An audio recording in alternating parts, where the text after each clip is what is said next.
Assalamualaikum warahmatullahi wabarakatuh. Perkenalkan, nama saya Yuslandi Muhajirin Farijal dari kampus Karawang.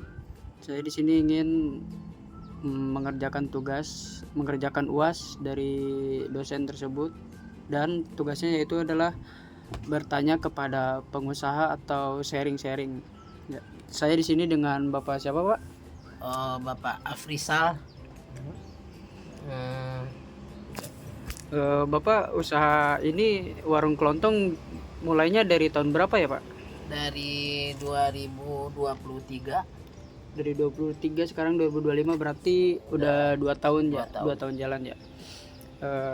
Untuk pertama modal usaha sendiri mulai dari harga berapa ya, Pak, modalnya? Modalnya dulu pertama 2.300.000. Di warung Bapak yang paling laku dominannya itu barang apa, Pak?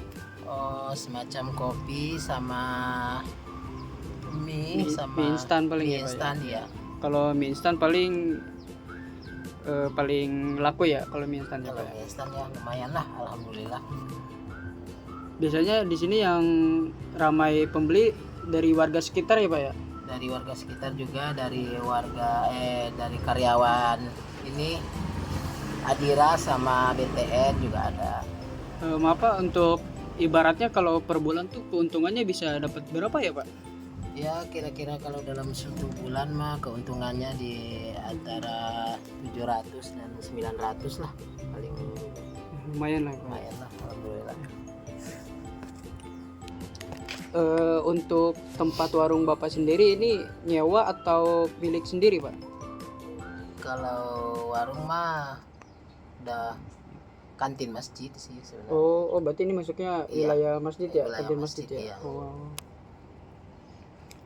Berarti buka udah 2 tahun yang lalu ya, Pak ya? Oh iya, udah 2 Dari tahun. dari awal modal sampai sekarang kira-kira udah ada balik modal belum, Pak? Kalau modal mah udah balik sih. Udah balik ya? Udah balik modal. Lumayan lah ya, Pak. Lumayan lah. Jadi di sini saya akan menjelaskan penganggaran perusahaan untuk ya warga Kelontong gitu, Pak. Di sini ada 5 macam. Yang pertama ada anggaran penjualan. Anggaran penjualan itu yaitu adalah perkiraan pendapatan dari penjualan barang dalam satu periode. Contohnya misalkan target penjualan 10 juta per bulan. Nah, dan yang kedua anggaran pembelian barang dagangan. Anggaran pembelian barang dagangan itu adalah rencana pembelian stok berdasarkan kebutuhan dan tren permintaan. Jadi tren permintaan itu dari warga atau pembeli, misalkan ada yang mau beli barang A, di bapaknya belum ada. Nah, berarti di planning kedepannya bapak ketika warga tersebut menanyakan barang itu lagi, jadi bapak udah mempersiapkan stoknya. Terus yang ketiga anggaran biaya operasional. Biaya tetap dan variabel seperti listrik, sewa, gaji karyawan jika ada. Tapi kan bapak ini sendiri ya, jadi tidak ada gaji karyawan. Transportasi dari rumah ke sini pakai motor atau jalan kaki, Pak? Pakai motor. Oh, pakai jalan motor. Nah, terus yang keempat adalah ada anggaran modal. Anggaran modal itu adalah perencanaan penggunaan modal untuk ekspansi seperti pembelian rak baru, kulkas atau etalase dan yang lain-lain. Dan yang terakhir adalah kelima, anggaran kas atau bisa disebut cash flow.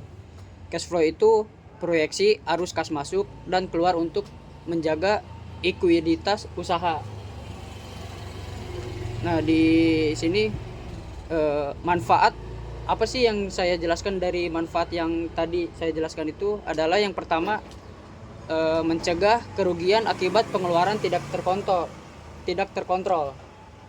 Dan yang kedua mengetahui kapan harus restock barang. Jadi misalkan mie instan sisa 4, jadi bapak harus mengetahui, oh misalkan mie instan saya sisa 4 nih, berarti bapak beli barang tersebut biar stoknya tuh nggak habis-habis. Dan yang ketiga mengetahui berapa keuntungan real yang didapat. Jadi misalkan mie instan harganya segini, jadi bapak ngejual ke customer segini, harus sudah terinci dari keuntungan bapak ngambil berapa persen. Dan yang keempat menyiapkan dana darurat atau pengembang pengembangan usaha, dan yang terakhir meningkatkan profesionalitas pengelolaan usaha kecil gitu Pak. Jadi materi penjelasan dari saya cuman itu aja Pak. Selebihnya kalau misalkan ada salah kata mohon maaf dan Ya, terima kasih ya Pak. ya, sama-sama.